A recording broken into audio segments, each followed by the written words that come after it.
Welcome to Podcasting Smarter, the podcast for podcasters by podcasters. Podcasting Smarter is the official podcast from Podbean, featuring podcasting interviews, best practices, and helpful tips.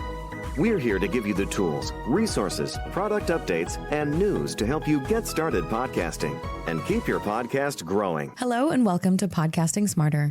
I'm Norma Jean Belenke, Podbean's head of events. And in this episode, we're so excited to have Catrin Skaperdas back with us. Catrin is known for her expertise in podcast marketing and audience development. Today, we'll delve into effective strategies for audience growth, discussing podcast outreach, networking, and how to grow your show for both indie podcasters and podcast networks. Make sure to listen through to the end of this episode for actionable tips that Catrin will share, perfect for taking your podcast to the next level. Stay tuned, and here we go.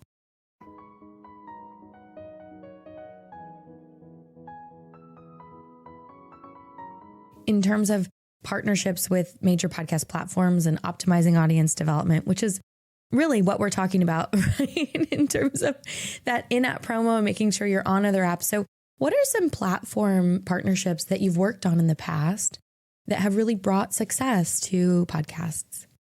So getting featured on major podcast platforms has really helped with awareness for the podcasts that I've worked on.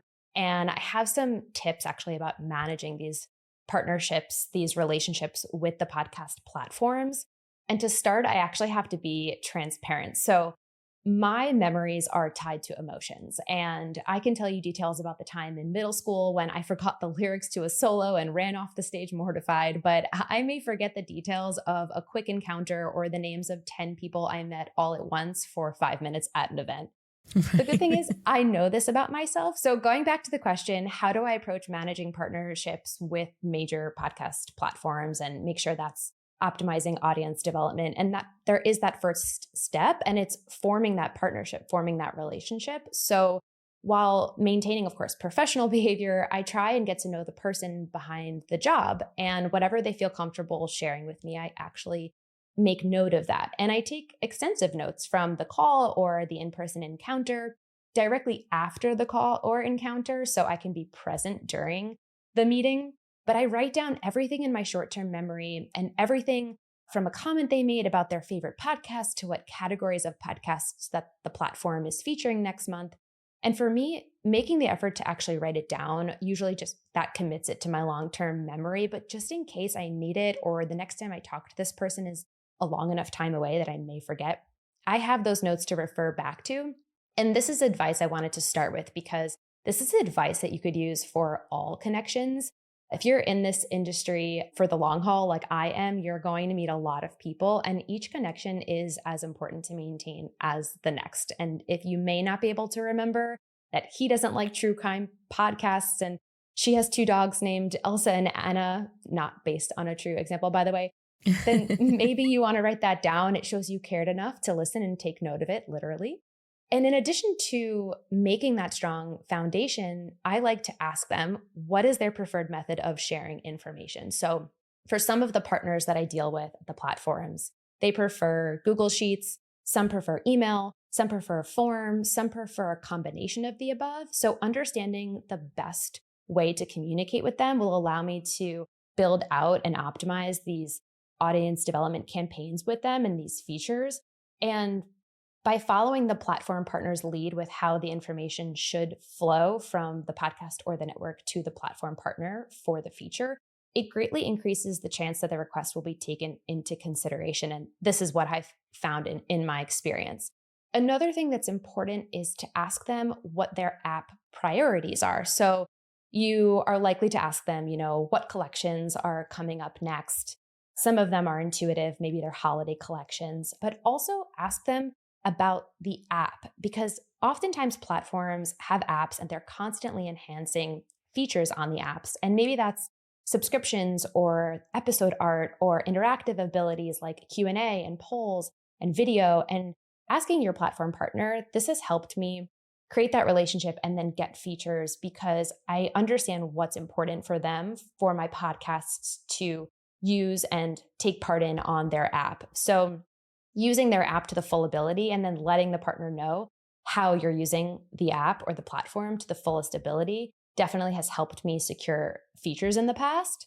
And lastly, I like to shout my features from the rooftops. So using the podcast or the networks or the host owned channels, such as social media, to show the feature and thank the platform without, of course, don't put the partner's name because they'll suddenly be inundated with the requests from people they didn't expect. But I like to do these posts to say thank you, to tag the platform, and then include a link to the show on that particular platform. And that's really important, to do a call to action to listen on that platform. So not to include, say, your website or a Chartable Smart link, but actually say thank you for this feature. And that goes a long way. That has gone a long way with, again, those relationships and then securing features in the future. Yeah, absolutely. And the thing about podcasting that we talk about a lot here is that podcasting is really relational. And that goes within podcasters, right? That's the relationships you have with other podcasters in your niche, other podcasters within the industry. But then that's also, a lot of podcasting companies and organizations. So I think you're right. If you're featured on Apple Podcasts, you provide the Apple Podcast link. If you're featured on Podbean, provide the Podbean link to listen to the show. And I think that that's really important. And when a platform sees, oh, hey, we featured this podcast and they've shared the feature and they're so excited to be featured on our platform and we're getting extra exposure from that, it really benefits as well. Absolutely. I fully agree. So in terms of finding the balance between content creation and promotional activities, where have you seen podcasters find that balance and what does that look like for both networks and more indie podcasters as well? Sure. So finding the balance between content creation and promotional activities for a podcast starts with the quality of the content. The foundation of a successful podcast does lie within its content. And because I'm not the one producing podcasts myself, often I do work with producers very closely. So if you're working with a producer, I would say making sure you're on the same page about what it means to have that high quality content, making sure that it's engaging, informative, and valuable, that it resonates with the target audience. And for indie podcasters, if you're doing the producing yourself, it's the same concept, making sure that you are producing high quality content and then balancing that between the creation and the promotion. Another way to stay balanced between content creation and promotional activities within a podcast is establishing a consistent release schedule. So I always preach consistency with everyone I work with. Consistency is the key to loyal listeners. So working with the producer and the host to set a realistic and sustainable release schedule that allows to put out high quality episodes for the promotion side of things. The more time in advance that I have to work on the campaigns, the better, especially for things where the necessary timeline is out of my control, such as platforms that require a few weeks notice for submitting for features. For indie podcasters, the advice here is the same. Establish a consistent release schedule. So don't try to do weekly podcasts if that's just not feasible for you. Finding consistency is going to be really key here. Another thing to find a balance with is call to actions in the content. So I've had hosts who are hesitant to ask for things like ratings and reviews, but I try and help them understand that these things are important. And then we find where in the podcast content that fits best. So finding that balance between the content and the promotion side. And then, of course, regularly analyzing your podcast analytics will help with this as well. So actively listening to your listeners, that can help you understand what content is resonating best with them. So looking at those reviews, looking at the comments on social posts, and identifying the content and promotional strategies that are effective. And of course, which ones need improvement. Yeah, absolutely. And next, I want to talk a little bit about social media. So social media is really great for increasing brand awareness and audience growth in podcasting. But there's a lot of different strategies out there that people are using. And some work and some are just putting stuff out, right? And so what have you found has been really effective in terms of social media strategies for both brands and indie podcasters? The first strategy I would recommend is picking a social media platform that, again, you can stay consistent with and focusing on the best practices for that platform. When you try to be on all the platforms all at once, and especially if you're an indie podcaster and you're doing it all yourself, it's better to be on one platform and be consistent than be on all the platforms and be running around trying to post and maybe not posting the best quality content that you could be if you were focused on just one platform. Another thing is showing your face as much as possible. So for indie podcasters, you are the host. When I work with networks, my job is to make sure that the host is involved as much as possible. And I've also been part of the process of moving things from audio to video. A lot of hosts are really comfortable behind the mic, but not necessarily in front of a camera. But social media these days really is all about being personal. It's showing a human element. It's showing that you're a human. It's talking to your audience. So I've actually trained a lot of hosts or representative of podcasts at the least to be able to take a part in best practices for social media. If showing your face is not possible, audiograms is a good resort. It's stitching audio on top of a static image. I used to stitch together stock video also for hosts who weren't comfortable showing their face. Now there's even AI for that. So my strategies here with social media is pick a platform, stay consistent, learn best practices, and show your face as much as possible, or at least a human element. It could be a hand. Yeah, absolutely. And we've had a lot of people come on and talk about the fact that showing your face really makes a difference. Kira Deneen from the DNA Today podcast came on and said that, when she does a giveaway, if her face is next to the book, right, in the giveaway, it does significantly better on social media. So I think that personal element is huge, and you want to dive deep on each platform, find out where your audience is, and don't try and be everywhere. Try and be where they are. So I think that that's a really great aspect as well. Really great tip. And I want to talk about maybe some innovative marketing techniques that have been effective in growing podcast networks, right? So podcast networks are really for podcasters out there who have a show and then they start a second show and then they bring their friends on. And then sooner or later, they're selling hundreds of thousands of impressions. So it's something where at Podbean, we host podcast networks. We have an amazing plan. Our metered bandwidth network plan is amazing.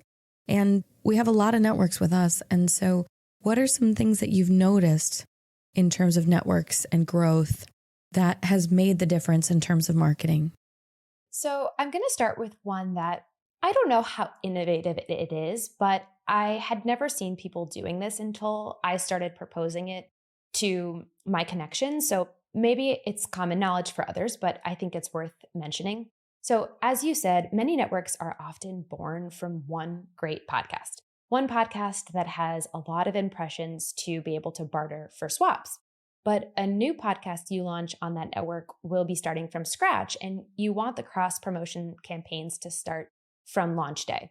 So what I found effective is setting up swaps that aren't match for match and aren't necessarily run of network either, but are strategically paired between 3 or 4 podcasts, the 2 within your network, the original successful podcast and the new podcast, and then 1 or 2 in the other network that have matching audiences. So these are cases where I ask for another podcast to promote the new show in exchange for the show promoting the established show.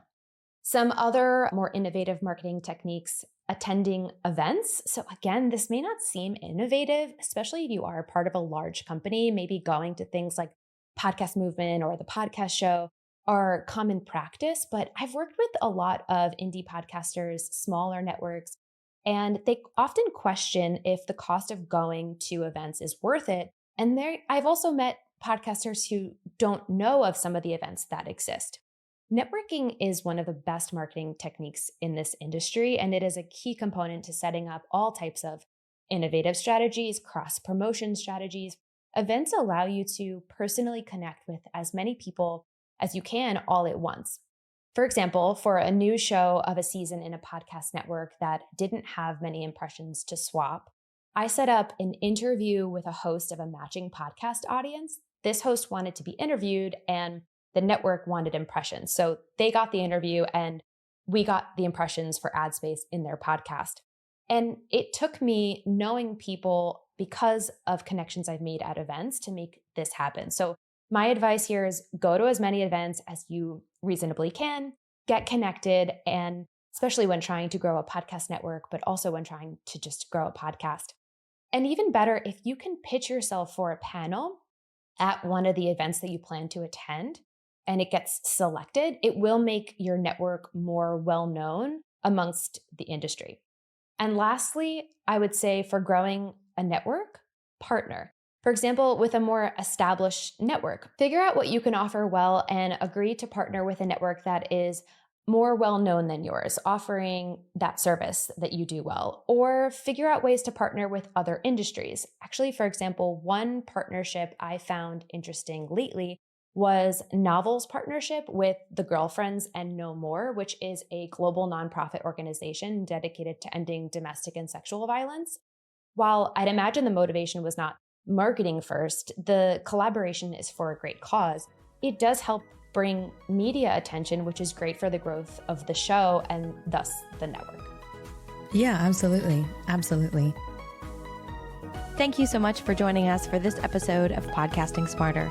If you have any podcasting questions or want to get in touch, send us an email at podcastingsmarter@podbean.com. Thanks so much and happy podcasting.